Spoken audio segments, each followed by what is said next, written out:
Assalamu Alaikum everyone, inshallah. Today I am going to tell you the story of Prophet Sulaiman alayhi salam. After the death of Prophet Dawud alayhi salam, Sulaiman alayhi salam became the king. He begged Allah for a kingdom such as none after him would have. Allah granted him his wish. Besides the wisdom, Allah had blessed the Prophet with many abilities. He could command the wind as he pleased, and he could understand the language of birds and animals, and even talk to them. The Prophet ruled the kingdom wisely, and at his commands, they built huge temples, fortresses, and palaces. Once, Prophet Sulaiman alayhi salam and his army were passing through a valley, while going to Ascalon. While they were passing through the valley, an ant saw the approaching army. He then cried out to warn the other ants, "Run to your homes, or else Sulaiman and his army will unintentionally crush you." The Prophet was very amused to hear this. Even this small ant knows that I'm a prophet, he thought. He then thanked Allah SWT for saving the ants' lives.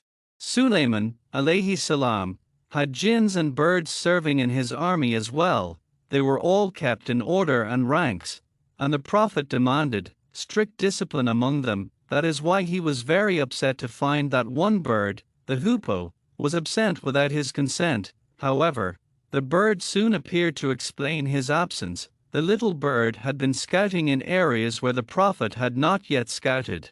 "I have discovered something which you are not aware of. I'm coming from Sabah with important news." The Prophet's anger subsided and he became curious. The bird continued, "Sabah is ruled by a queen named Bilqis, who has plenty of everything, even a splendid throne.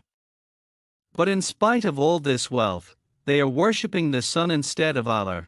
The Prophet wanted to test if the hoopoe was saying the truth, so he sent a letter to the queen. The bird carried the letter to the kingdom of Bilqis. The hoopoe dropped the letter in front of the queen and flew away to hide. The queen opened the letter, and she read the greetings from the Prophet. The Prophet had also asked her to submit to Allah. The queen was very disturbed, so she summoned her advisors. They told her that even though their country had the strength to wage a war, they wanted her to arrive at a peaceful settlement. Then they came up with an idea. They decided to send their messengers to the Prophet's palace on the pretext of carrying gifts. They asked the messengers to learn about the Prophet's army and kingdom. When the messengers arrived at the Prophet's palace, they realized that Sabah was nothing compared to the Prophet's kingdom. They were surprised to see the lions, tigers, and birds serving in the army. And when they walked into the palace, they realized that Sabah's wealth was nothing compared to the Prophet's. Even the floors of the palace was made of sandalwood and gold. Sulaiman alayhi salam realized that the messengers were here to gather information about him. When the messengers offered the gifts, they were shocked to see the Prophet's reaction. The Prophet told them, "Allah has given me enough wealth and a large kingdom. He has even made me a prophet." He then asked them not to open the covers of the gifts, and to take them back.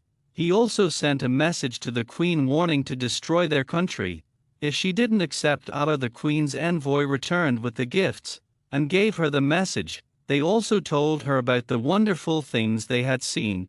Instead of taking offense, she decided to visit the Prophet. She asked one of the messengers to inform the Prophet that she was on her way to meet him, accompanied by her royal officials and servants. She left Sabah. When Sulaiman alayhi salam heard that the queen of Sabah was on her way, he decided to test her. He asked the jinns standing before him if they could bring the throne of Bilqis. Before the queen reached, one of the jinns placed the throne before him within the blink of an eye. He then had the throne as guest to test whether the queen would accept it in its changed condition. When Bilqis arrived at the palace, she was welcomed with pomp and ceremony. The Prophet then asked her, pointing at the throne, if this belonged to her. Bilqis was confused. She looked at the throne again and again. After much confusion, she said, "It looks so. It resembles mine very much." The Prophet judged that she was intelligent and diplomatic. He then invited her to the great hall. The floor of this hall was laid in solid glass. When the queen entered the hall, she thought this was water, so she lifted her skirt lightly, from the fear of wetting it. The Prophet then informed her that this was actually glass, and not water. Bilqis was amazed. She had never seen such things before. She realized that she was in the company of a very knowledgeable person, who was not only a great ruler, but also a messenger of Allah. When she returned to Sabah, she understood that the sun which they worshipped was nothing but one of Allah's creations. She repented, gave up worshipping the sun, and asked her people to do the same. Sulaiman, alayhi salam, lived amidst glory, and all creatures obeyed him. His death, like his life, was also unique.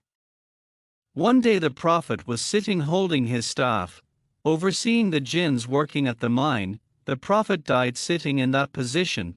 For a long time no one was aware of his death. As he was sitting erect, the jinns continued to work in the mine, thinking that the Prophet was watching over them. They kept working for many days like this. Many days later, a hungry ant began nibbling at the Prophet's staff, until it fell out of the Prophet's hand. When the body was no longer supported by the staff, it fell down. Thanks for watching and subscribe my channel for more Islamic stories.